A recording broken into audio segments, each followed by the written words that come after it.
거부하고 오직 의와 생명의 길로만 걷게 된 존재들이 오늘 저와 여러분인 것이죠. 여러분, 그러나 우리가 걸어가는 그 인생길 가운데는요, 여전히 무엇이 존재합니까? 죄와 사망이 우리를 삼키고자 유혹의 손길을 뻗치고 있습니다. 그리고 때때로 우리는 어떻게 되죠? 그 유혹에 걸려 넘어져서 고꾸라지기도 합니다. 처음 죄의 유혹에 걸려 넘어져서 고꾸라질 때는 어떻죠? 그나마 영적 감각이 살아있는 상태이기 때문에 빨리 자각하게 됩니다. 빠른 시일 안에 자각하게 되어서 그 이후에 영적 회복을 위해 하나님 앞에 넙죽 엎드려 자복하기도 하죠. 그러다가 이러한 모습들이 한 번, 두 번 반복해서 일어나면 어떻게 됩니까? 한 번, 두 번 반복해서 죄 유혹에 걸려 넘어질 때면요, 죄에 대한 내성이 생겨버립니다. 죄에 대한 내성이 생겨버려서 영적으로는 어떻게 되죠? 무감각해지게 됩니다. 그리고 영적 회복은커녕 영적으로 점점 어떻게 됩니까? 황폐해지게 되는 것이죠. 여러분, 이 육체적으로 통증을 느낄 수 있다는 것이 얼마나 축복인지 모릅니다. 마찬가지로 영적으로 죄에 대한 통증을 느낄 수 있다는 것 역시도 얼마나 큰 축복인지 모릅니다. 그런 의미에서 오늘 저와 여러분 모두는요, 과연 현재 나는 이 후천성 영적 무통각증을 앓고 있는 것은 아닌지 날마다 점검해야 할 필요가 있습니다. 여러분, 이것을 점검하는 방법은 무엇입니까? 아주 간단합니다. 날마다 어떻게 해야 되죠? 하나님의 말씀 앞으로 나아가서 성령의 조명하심 가운데 내 안에 뿌리 깊이 박혀있는 그 죄가 무엇인지를 발견해야 됩니다. 그리고는 어떻게 해야 됩니까? 눈에 보일 듯 말 듯한 작은 가시가 내 손에 박혀있으면 즉시 그것을 어떻게 하죠? 빼내려고 노력하는 것처럼 내 영혼 가운데 교묘하게 박혀있는 그 죄의 가시를 빼내는 작업을 우리는 날마다 하나님의 말씀 앞에서 해야 된다는 것입니다. 여러분, 그렇게 할 때 우리는 어떤 상태가 됩니까? 참 자유를 누리는 상태로 회복되게 되는 것이죠. 여러분, 오늘 저와 여러분 모두가 로마서 8장 1절과 2절 말씀에서 증가하는 것처럼 이러한 믿음의 확신이 있었으면 좋겠습니다. 그러므로 이제 그리스도 예수 안에 있는 자에게는 결코 정죄함이 없나니 이는 그리스도 예수 안에 있는 생명의 성령의 법이 죄와 사망의 법에서 너를 해방하였음이라. 아멘. 여러분, 간절히 바기는 오늘 저와 여러분 모두가 날마다 이 성령의 조명하심 가운데 하나님의 말씀의 그 통치를 받으면서 예수 그리스도의 인도하심을 받는 복된 그리스도인 되시기를 주님의 이름으로 축복합니다. 그래서 오늘 저와 여러분 모두가요, 이 후천성 영적 무통각증에서 완전히 회복되어져서 죄와 사망의 길을 벗어나 의와 생명의 길로 온전히 걸어가게 되는 은혜가 있기를 주님의 이름으로 축복합니다. 여러분, 오늘 본문은요, 예수 그리스도를 예표하는 핵심 인물 가운데 한 사람입니다. 누구입니까? 다윗입니다. 다윗에 관한 내용을 오늘 본문이 담고 있습니다. 여러분, 다윗은 혹여나 이 히브리서 11장의 믿음의 사람으로 기록되지 않았다 할지라도 그가 믿음의 사람이라는 사실에는 의심의 여지가 없을 정도로 그의 발자취는 어떠했습니까? 성령의 인도하심 가운데 하나님의 말씀의 통치를 받으며 예수 그리스도의 인도함을 받는 그런 존재가 믿음의 사람 다윗이었습니다. 여러분, 그런데 다윗 역시 어떠한 사람이었습니까? 다른 믿음의 사람들에게서 드러난 인간 본연의 연약함을 가지고 있는 존재가 바로 이 다윗이었습니다. 여러분, 우리가 알다시피 다윗은요, 이새의 막내 아들로 태어났습니다. 막내 아들로 태어났기 때문에 집안 내에서도 별다른 영향력을 가지지 못한 그런 존재였죠. 다윗은 전쟁터에 나가 있는 형들의 안부를 확인하기 위해서 도시락을 싸들고 형들에게 나아갑니다. 그렇지만 오히려 형들은 다윗을 향하여 무엇이라고 합니까? 네가 어찌하여 이리로 내려왔느냐? 들에 있는 양들은 누구에게 맡겼느냐? 나는 네 교만과 내 마음의 완악함을 아노니 네가 전쟁을 구경하러 왔더라고. 그렇게 다윗을 무시하는 발언을 쏟아낼 정도로 이 다윗은 집안 내에서 상당히 영향력이 없는 그러한 존재로 살아왔습니다. 여러분, 이처럼 다윗은요, 집안에서는 형들에게 무시받는 영향력 없는 존재였습니다. 그렇지만 하나님께로부터는 어떤 존재였습니까? 내 마음에 맞는 사람이라는 그러한 칭호를 받을 정도로 믿음의 사람으로서의 그 존재감을 가지고 있었던 사람이 바로 이 다윗이라는 존재입니다. 여러분, 그리고 이 다윗은요, 사울 왕의 그 질투로 인해서 왕으로부터 생명을 위협받는 그러한 상황 가운데서 이 왕을 죽일 수 있는 절호의 기회가 있었죠. 왕을 죽일 수 있는 절호의 기회가 있었음에도 불구하고 그는 무엇이라고 이야기합니까? 자신이 하나님께서 기름 부은 그 왕을 치는 것은 하나님께서 금하신 일이라고 그렇게 말할 정도로 모든 판단을 자신이 하지 않고 그 판단을 오직 하나님께 맡긴 사람이 바로 이 다윗이었습니다. 또한 다윗은 어떤 사람입니까? 대적과의 주요한 전쟁마다 자신의 뜻대로 전쟁의 참전 여부를 결정하지 않았어요. 자신의 임의대로 전쟁의 참전 여부를 결정하지 않았다는 것입니다. 오직 하나님께 여쭤봅니다. 하나님, 우리가 이 전쟁에 참여하리까? 그렇지 않으리까? 날마다 그 중대한 일들을 하나님 앞에 가지고 나가서 여쭤봅니다. 그래서 전쟁의 참전 여부를 결정할 정도로 매사에 다윗은 어떤 존재였습니까? 하나님의 뜻을 구하는 등의 일관된 겸손을 가진 사람이 바로 이 다윗이었습니다. 여러분, 이러한 다윗의 행적을 보고 있노라면요, 과연 어느 누가 이 다윗이 가지고 있는 그 믿음에 대하여 의심할 수 있을까라는 그 생각까지 들 정도입니다. 여러분, 그러나 이 다윗 역시 어떠한 존재입니까? 성경에 기록된 여느 믿음의 사람들처럼 이 인간 본연의 연약함을 가지고 있는 그런 존재였죠. 그 연약함의 서막이 오늘 본문에서부터 기록되어져 있습니다. 오늘 본문의 앞선 내용이 사무엘하 10장은요, 다윗에 대하여서 하나님의 대적인 이 암몬과의 전쟁에서 이미 승기를 잡은 상태임을 증거하고 있습니다. 그리고 이어서 오늘 본문인 사무엘 11장은요, 다윗의 범죄가 무엇인지에 대해 구체적으로 기록하고 있습니다. 여러분, 성경이 증거하는 다윗의 범죄는 무엇입니까? 이렇습니다. 암몬과의 전쟁에서 이미 승기를 잡은 이 다윗은요, 어디에 머물러 있죠? 예루살렘에 머물러 있었습니다. 그리고 다윗은 치열한 전쟁이 벌어지고 있는 그 전시 상태였지만 그는 어떻게 했습니까? 늦잠을 잘 정도로 나태한 하루를 보내고 있었습니다. 그때에 다윗의 눈에 한 여인의 목욕하는 모습이 들어왔고요, 그리고 다윗의 눈에 그 모습이 심히 아름다워 보였던 것입니다. 그래서 이 다윗은요, 즉각 사람을 보내서 그 여인에 대해 알아봅니다. 그리고 난 이후에 그 여인이 자신의 충직한 신하인 우리아의 아내임을 알았음에도 불구하고 어떻게 하죠? 그 여인과 동침하게 됩니다. 이후에 그 여인은요, 자신이 임신한 사실을 다윗에게 알립니다. 그리고 다윗은요, 자신의 그 범죄를 완전하게 은폐하기 위해서 급하게 전쟁터에 나가 있는 우리아를 예루살렘으로 불러들입니다. 우리아를 예루살렘으로 불러들여서 우리아가 자신의 그 아내와 동침하도록 모략을 꾸며요. 그러나 우리아는 어떻게 합니까? 전쟁 중에 자신이 이런 호사를 누리는 것을 불편하게 생각했습니다. 그리고 결국 다윗의 모략은 물거품이 되고 말았습니다. 그럼에도 불구하고 다윗은 어떻게 하죠? 완전 범죄를 꿈꾸면서 자신의 그 범죄를 은폐하기 위해서 또 다른 계획을 세웁니다. 끝없이 자신의 죄를 감추기 위해서 모략을 꾸미고 있는 다윗의 모습이 여실히 드러나고 있는 것입니다. 그 모략은 무엇이었습니까? 바로 우리아를 가장 맹렬한 전투가 펼쳐지고 있는 그곳으로 보내어서 그를 적군의 손에 죽게 만드는 것이었습니다.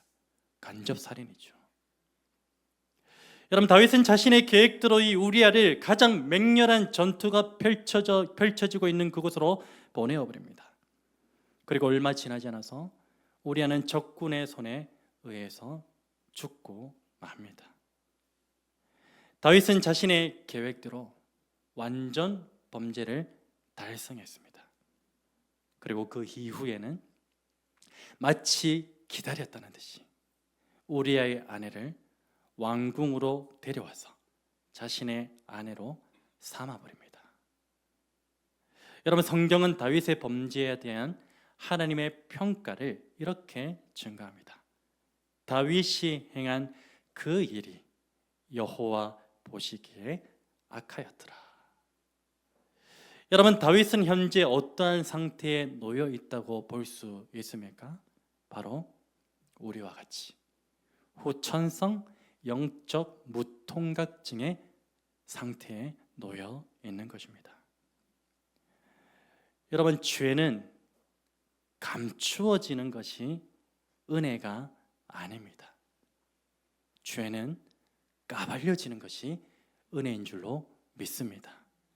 여러분, 태초의 인간을 보시면요, 자신의 범죄를 감추기 위해서 어떻게 했죠? 하나님의 낯을 피해서 숨어버립니다. 철저하게 죄를 감추려고 했죠. 다윗 역시 어떻게 하고 있습니까? 완전 범죄를 꿈꾸면서 자신의 죄를 철저하게 감추고 있습니다. 그러나 이 다윗이 자신의 죄를 철저하게 감추려고 하면 할수록 하나님의 거룩한 분노의 게이지는 어떻게 되죠? 점점 높아져만 갑니다. 이대로 간다면 하나님의 거룩한 그 분노 게이지가 다윗을 완전히 덮어버려서 돌이킬 수 없는 그 상황이 일어날지도 모릅니다. 그런데 하나님께서는 어떻게 하십니까? 다윗을 긍휼히 여기시죠. 긍휼히 여기셔서 이 다윗으로 하여금 죄에서 돌이킬 수 있는 기회를 주십니다. 다시 말해 후천성 영적 무통각증의 상태에 놓여 있는 이 다윗에게 죄에 대한 통증을 느낄 수 있도록, 죄에 대한 통증을 가질 수 있도록 그를 일깨워 주셨다는 것입니다. 여러분, 하나님께서는 이 범죄한 다윗에게 나단 선지자를 보내시죠. 나단 선지자를 보내셔서 자신의 죄가 무엇인지 드러내셨습니다. 그리고 다윗으로 하여금 죄에 대한 통증을 느끼게 하셨죠. 이 죄에 대한 통증을 뼈저리게 느낀 다윗은 무엇이라고 고백하는 줄 아십니까? 사무엘하 12장 13절 말씀입니다. 내가 여호와께 죄를 범하였노라. 하나님께서 깨우치시기 전까지는 이 고백이 없었어요. 어떻게 하면은 자신의 죄를 감출까? 완전 범죄를 꾸밀까? 그 모략을 일삼던 존재가 다윗이었어요. 그러나 하나님께서 다윗으로 하여금 죄를 깨닫게 하시니, 죄에 대한 그 통증을 느끼게 하신 그 이후에 즉각적으로 다윗은 무엇이라고 고백했다고요? 내가 여호와께 죄를 범하였습니다. 여러분, 그리고 이 다윗은요, 시편 51편 말씀을 통하여서 철저히 자신의 죄에 대하여 통해 잡아갑니다. 51장 전체 내용이 그렇습니다. 그 가운데 이러한 고백이 담겨져 있습니다. 하나님이여, 내 속에 정한 마음을 창조하시고 내 안에 정직한 영을 새롭게 하소서. 나를 주 앞에서 쫓아내지 마시며 주의 성령을 내게서 거두지 마옵소서. 여러분, 오늘 말씀의 맥락으로 보자면요, 이 고백에는 어떠한 의미가 담겨져 있다고 볼 수 있습니까? 바로 후천성 영적 무통각증의 상태에 놓여 있는 나를 깨우쳐 주셔서 다시금 주의 도를 배우고 주의 길로 갈 수 있게 하시는 분은 오직 성령 하나님이시오니 날마다 나에게 그 영을 부어주셔서 나로 하여금 다시 의와 생명의 길로 걸어가게 하옵소서라는 그 의미가 담겨져 있다고 볼 수 있는 것입니다. 여러분 혹시 이 찬양의 가사를 기억하고 있는지 모르겠습니다. 오늘 이곳에 계신 성령님, 우리에게 말씀하시고 우리를 가르치소서. 닫힌 우리 마음 열어주시고 주의 빛으로 밝혀 우리를 인도하소서. 1인칭 시점으로 바뀌면 어떻게 됩니까? 오늘 이곳에 계신 성령님, 나에게 말씀하시고 나를 가르치소서. 닫힌 나의 마음 열어주시고 주의 빛으로 밝혀 나를 인도하소서.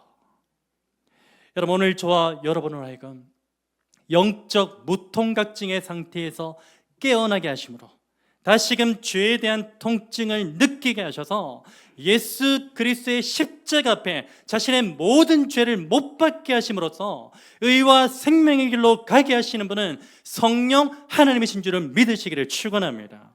그래서 오늘도 우리는 이렇게 기도해야 합니다. 성령 하나님, 오늘도 우리를 생명의 말씀 가운데로 인도하셔서 그 말씀 앞에서 우리의 죄를 깨닫게 하심으로 예수 그리스도와 함께 죽고 예수 그리스도와 함께 새 생명 가운데 살게 되는 은혜를 누리게 하여 주옵소서. 이 믿음의 고백이 저와 여러분의 고백이 되기를 주님의 이름으로 소망합니다.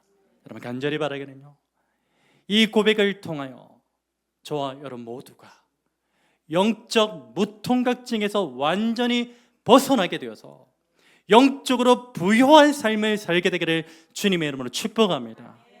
마지막으로 오늘 본문에서 이 다윗이 영적 무통각증에 걸리게 된 원인 두 가지에 대해서 간단하게 살펴보기를 원합니다.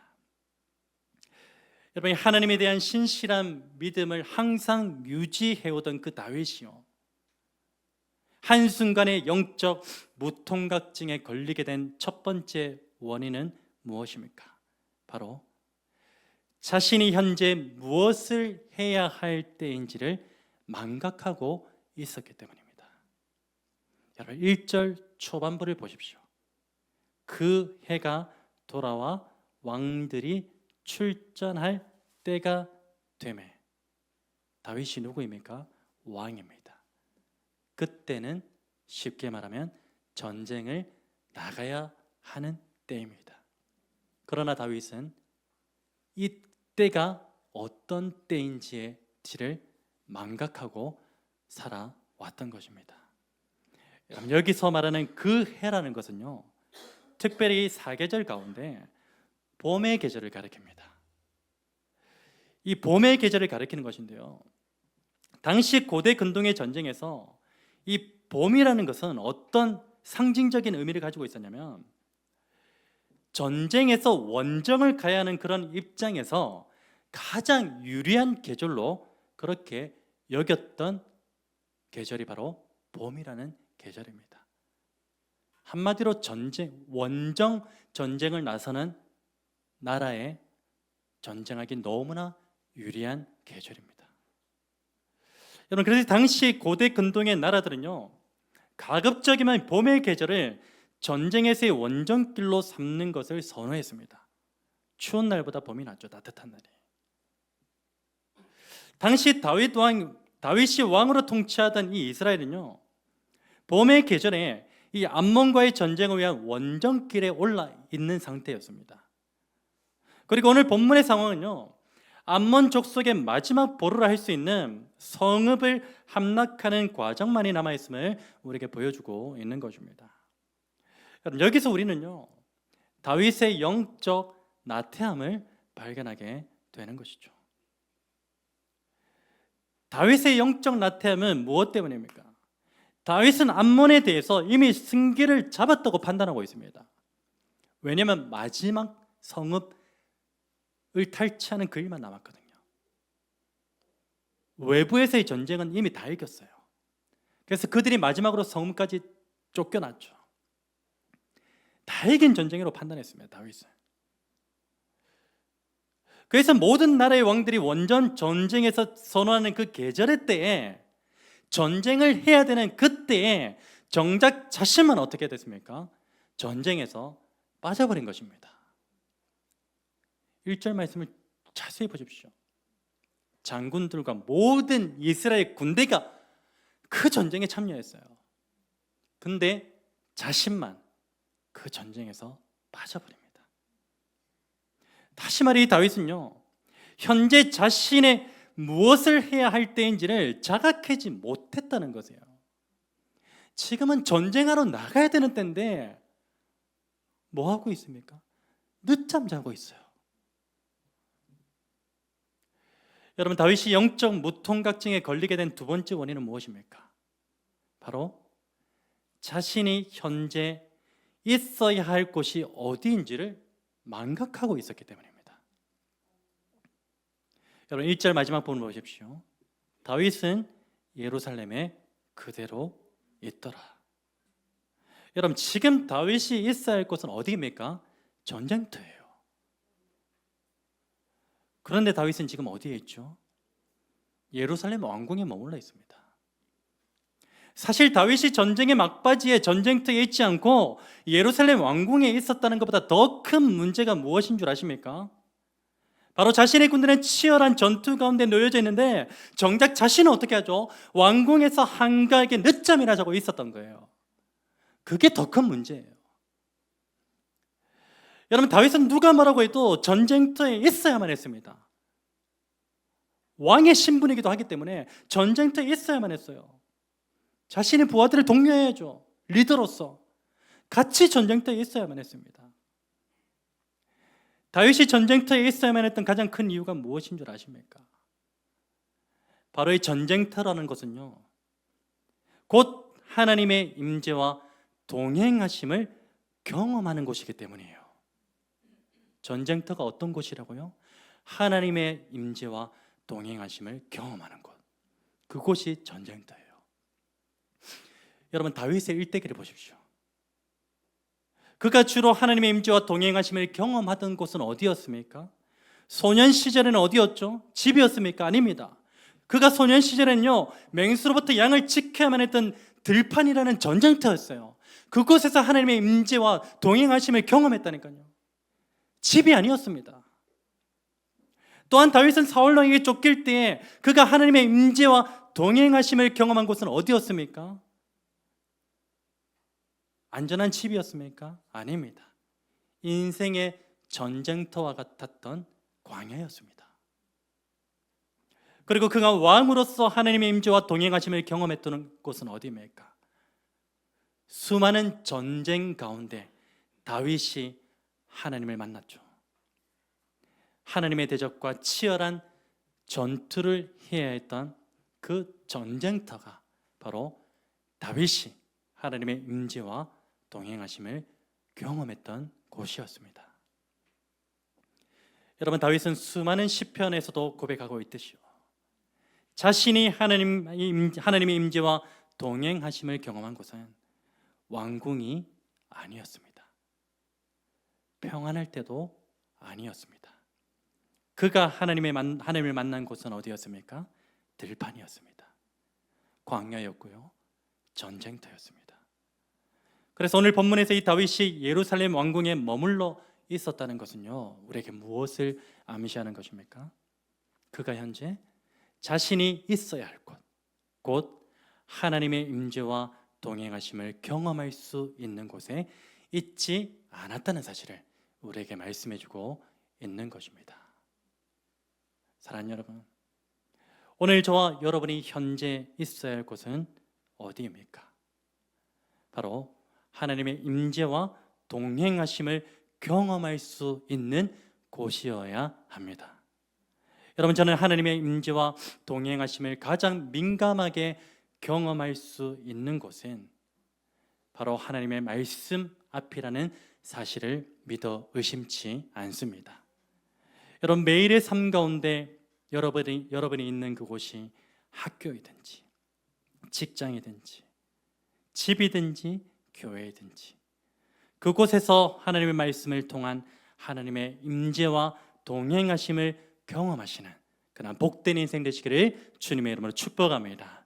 그리고 현재 오늘 저와 여러분은 무엇을 해야 할 때입니까? 누가복음 14장의 예를 들어서 말씀드리자면요, 현재 우리가 시집가고 장가가는 것 우리의 삶 가운데 너무나 중요할지도 모르겠습니다. 현재 우리가 밭을 사서 그 밭을 가꾸는 것도 너무나 중요한 일인지도 모르겠습니다. 그러게 현재 우리가 소를 샀으니 그 소를 시험해 보는 것도 얼마나 중요한 일인지도 모르겠습니다. 그러나 지금은요, 그것보다 더 중요한 것을 우선순위로 삼아야 할 때인 줄로 믿습니다. 무엇입니까? 바로 예수 그리스도께서 다시 오실 그 날에 이루어질 영원한 하나님의 나라를 소망하며 살아야 할 때인 줄로 믿습니다. 이 모든 사실을 지금 이곳에 계신 성령께서 우리 모두에게 가르치시고 우리 모두에게 깨우쳐 주시기를 우리 주 예수 그리스도의 이름으로 축원합니다. 그래서 더 이상 영적 무통각증은 앓고 있는 그런 존재가 아니라 영적 무통각증에서 완전히 회복되셔서 이 세상을 향하여 믿음으로 담대히 걸어가시는 저와 여러분의 복된 인생 되시기를 주님의 이름으로 축원합니다. 우리 말씀 붙들고서 기억하면서